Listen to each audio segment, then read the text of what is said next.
నీ గుండెల్లో దాగి ఉన్న నన్ను అదెవరో సామాన్య ఎలా తీసుకెళ్ళగలదు శామ్?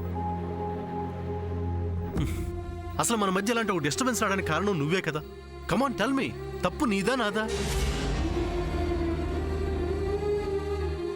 శామ్, నువ్వు తొందరపడి అమ్మకు ప్రామిస్ చేశావని నేనే కాస్త అడ్వాన్స్ అయ్యి నేనే నిన్ను పెళ్లి చేసుకుంటానని చెప్పొచ్చు. బట్ అమ్మ హెల్త్, ఆ ఒక్క విషయంలోనే మాట్లాడలేకపోతున్నాను శామ్. అంతేకాదు, ఇంటికి పెద్దవాడిని నేనే పెద్దవాళ్ళని ఎదిరిస్తే నా తర్వాత వాళ్ళు కూడా నాలాగే బిహేవ్ చేస్తారు కదా. అప్పుడు నాయనమ్మ బాధపడుతుంది కదా. అవునా కాదా? నువ్వే చెప్పు.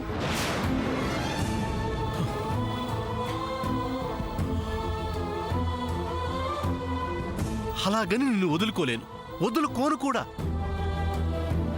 పోని ఇదంతా కాకుండా నీ దగ్గర ఏదైనా మంచి సొల్యూషన్ ఉంటే చెప్పు. నువ్వేం చెప్పినా నేను చేయడానికి రెడీ.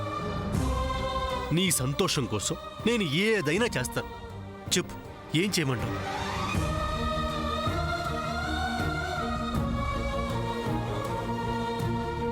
నేనేం చెప్పినా చేస్తావా? అదే కదా చెప్తున్నాను. నన్ను ఎక్కడికైనా తీసుకెళ్ళిపో. ఏంటి చెప్పు శామ్, ఇప్పుడేంటో అన్నా?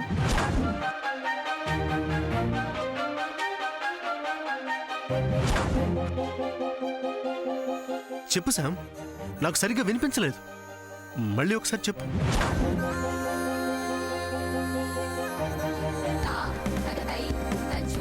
నీ వుడ్ బి నీ కోసం వెతుకుతుంది.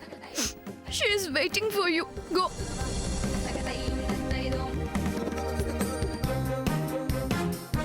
వెళ్ళు, లేకపోతే తను మళ్ళీ ఇక్కడికి వస్తుంది.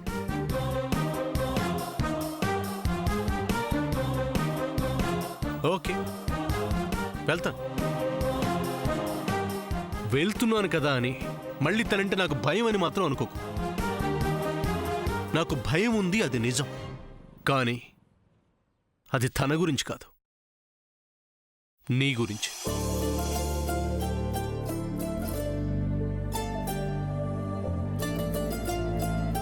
ఎస్, నీ నుంచి ఎక్కడ దూరంగా ఉండాల్సి వస్తుందనో నీ భయం. అలాంటి సిచ్యువేషన్ వస్తే నువ్వెక్కడ హర్ట్ అవుతావేమోనని నా భయం.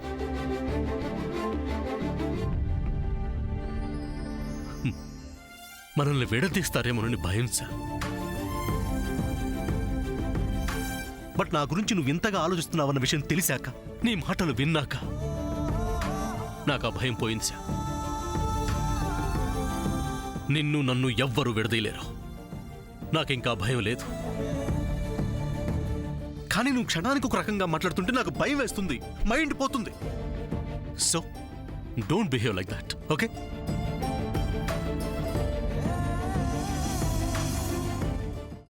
అమ్మా, అలాంటి వాళ్ళది నిజమైన ప్రేమ కాదు, అది వ్యామోహం.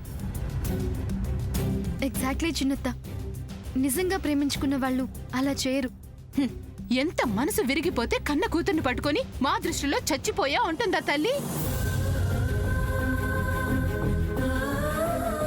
అది సరే అమ్మా, తన కూతురుతో తన మాట అనేటప్పుడు ఆమె మాటల్లో వ్యథ, కళ్ళల్లో బాధ గమనించావమ్మా? పెద్దబాబుకు బర్త్డే విషెస్ చెప్పు కూడా వెళ్ళాం కదా. ఊరికే ఎలా కాలిపోతుంది? మంట పెడితేనో పడితేనో తగలబడుతుంది.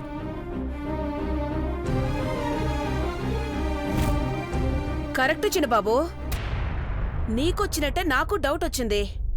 పార్వతే షర్టును తగలబెట్టిందనుకుంటా.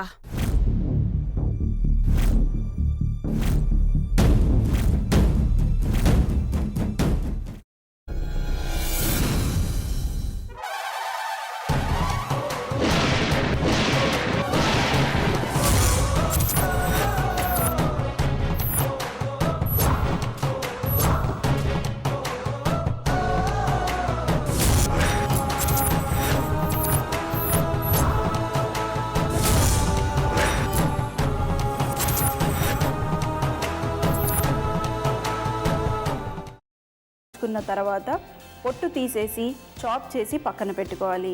ఒక ప్యాన్లో కొద్దిగా నూనె వేడి చేసి అందులో ఆవాలు, మినప్పప్పు, శనగపప్పు, కరివేపాకు, సన్నగా తరిగి పెట్టుకున్న ఉల్లిపాయలు వేసుకుని 1 నిమిషం పాటు వేయించుకోవాలి. ఆ తర్వాత కాల్చి కట్ చేసి పెట్టుకున్న వంకాయని కూడా అందులో వేసుకుని బాగా మిక్స్ చేసి బౌల్లోకి ట్రాన్స్ఫర్ చేసుకుని అందులో తగినంత చిక్కటి పెరుగు లేదా పల్చటి పెరుగు వేసుకుని మిక్స్ చేసి అన్నంతో కానివ్వండి, చపాతీతో కానివ్వండి సర్వ్ చేసినా చాలా బాగుంటుంది.